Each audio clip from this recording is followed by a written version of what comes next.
ମୋ ସିନ୍ଦୁରର ଅଧିକାର 29 ଜାନୁଆରୀ ଅଧ୍ୟାୟରେ ଏକ ଗୁରୁତ୍ୱପୂର୍ଣ୍ଣ ମୋଡ଼ ଆସିଛି। ନତାଶାଙ୍କ ଷଡ଼ଯନ୍ତ୍ର। ଅମ୍ବିକା ଧରା ପକାଇବା ପାଇଁ ନତାଶା ଏବଂ ଶାଳିନୀ ଏକ ନୂଆ ଯୋଜନା ପ୍ରସ୍ତୁତ କରୁଛନ୍ତି।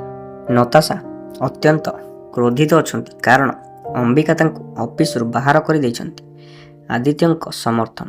ଆଦିତ୍ୟ ବର୍ତ୍ତମାନ ଅମ୍ବିକାଙ୍କ ପକ୍ଷରେ ରହିଛନ୍ତି, ଯାହା ନତାଶାଙ୍କୁ ଅଧିକ ବିଚିତ୍ର କରୁଛି। ଅମ୍ବିକା ମଧ୍ୟ ନିଜକୁ ଶକ୍ତ କରି ପ୍ରତିଶୋଧ ନେବା ପାଇଁ ପ୍ରସ୍ତୁତ ହେଉଛନ୍ତି। ବିବେକଙ୍କ ପ୍ରେରଣା। ବିବେକ ଅମ୍ବିକାଙ୍କୁ ଦୁର୍ବଳ ନ ହେବା ପାଇଁ ବୁଝାଉଛନ୍ତି ଏବଂ ନିଜର ପରିଚୟ ଲୁଚାଇ ଶତ୍ରୁମାନଙ୍କୁ ପାନେ ଦେବାକୁ ଉତ୍ସାହିତ କରୁଛନ୍ତି।